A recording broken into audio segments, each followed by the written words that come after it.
Buenas noches, ¿cómo están? Bienvenidos a Punto Económico. Bueno, el día de hoy la noticia más importante o más llamativa ha sido este fallo del juez que ha ordenado que los comerciantes pueden volver a la parada, lo cual ha implicado una reacción enérgica de la alcaldesa Susana Villarán, que ha anunciado obviamente que van a apelar a este fallo. Y en el programa vamos a tocar este tema con el regidor Alberto Valenzuela, que estará en la segunda o la tercera parte del programa.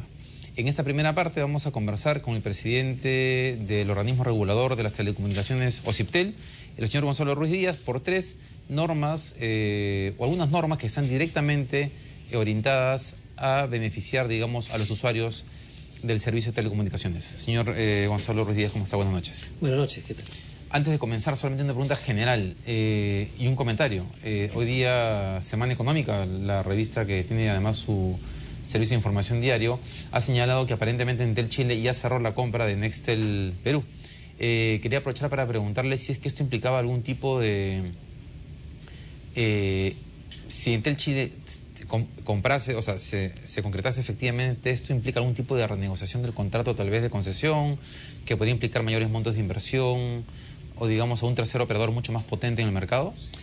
No tenemos la información oficial de cuál ha sido la operación, si es que esta se ha concretado o no, pero lo que se está dando en principio es una cesión de posición contractual. Sería lo que se habría dado, si es que hubiese ocurrido, si una cesión de posición contractual, y lo que ocurre cuando hay una cesión de posición contractual es que las obligaciones que tenía la empresa concesionaria se trasladan a la nueva concesionaria o aquella que adquiere el contrato, ¿no? Entonces, las obligaciones que va a tener la nueva empresa, que según esta noticia, serían las mismas que tenía Nextel en su origen, ¿no? Son... El hecho de que Nextel fuese una operadora, digamos, que tenía además radio, implicaba que tenía el mismo nivel de exigencia, supervisión o de compromiso de inversión que, por ejemplo, Telefónica y Claro.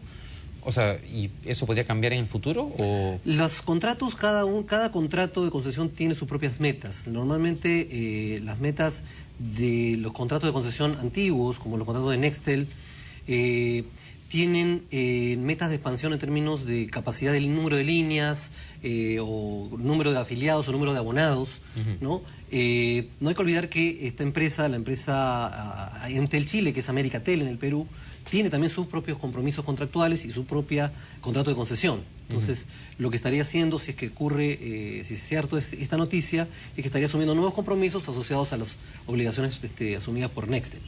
Ok, vamos al tema de esas regulaciones o proyectos. En realidad son proyectos que ustedes han lanzado que beneficiarían a los usuarios. Comencemos con este que obliga a las empresas de telecomunicaciones a grabar todas las conversaciones que se realicen con los usuarios, con los clientes.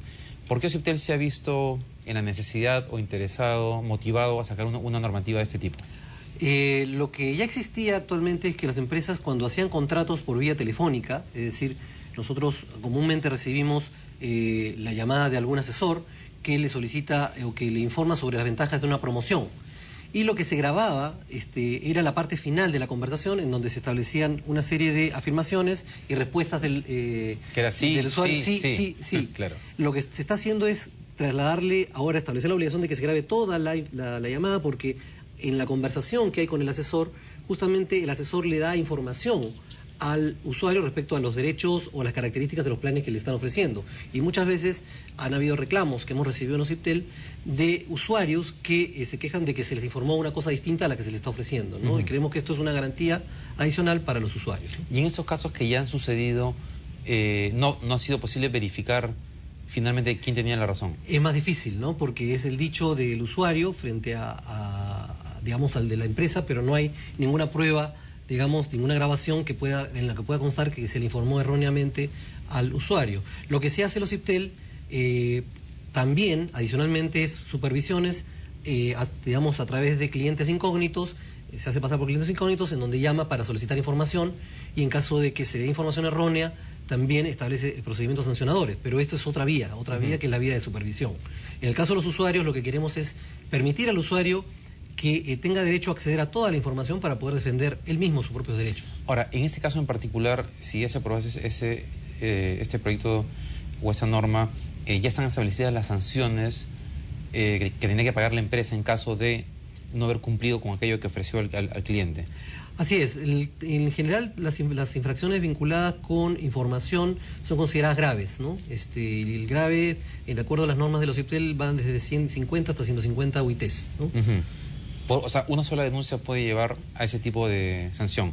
Por lo general lo que hace el tribunal es cuando, digamos, en principio un incumplimiento efectivamente puede llevar esa sanción, pero lo que hace normalmente es se analiza la conducta de la empresa en el tiempo para ver si es una conducta reiterativa, ¿no? Y hay una serie de elementos de juicio que llegan a que hay un comportamiento sistemático, ¿no? Para poder sancionar finalmente.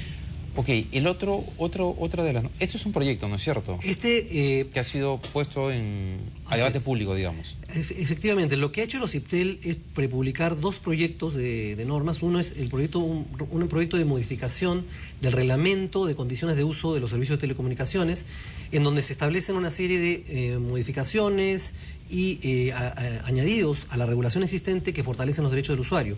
Uno de los temas es este tema que usted menciona. Otro tema que se ha incorporado también es el tal vinculado con el roaming, ¿no? Que es una problemática que en los últimos meses, los últimos años ha sido materia de muchos reclamos que hemos recibido en el OCIPTEL. En ese caso lo que ustedes están proponiendo es que se active el roaming cuando el cliente específicamente llamaba para pedir su activación.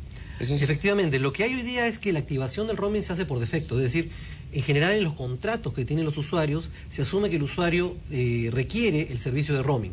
Y lo que ocurre es que muchos usuarios que viajan se dan con la sorpresa de que al regresar tienen una factura muy abultada debido a que han habido descargas de, digamos, o mensajes de texto o mensajes de internet que han recibido y que eso...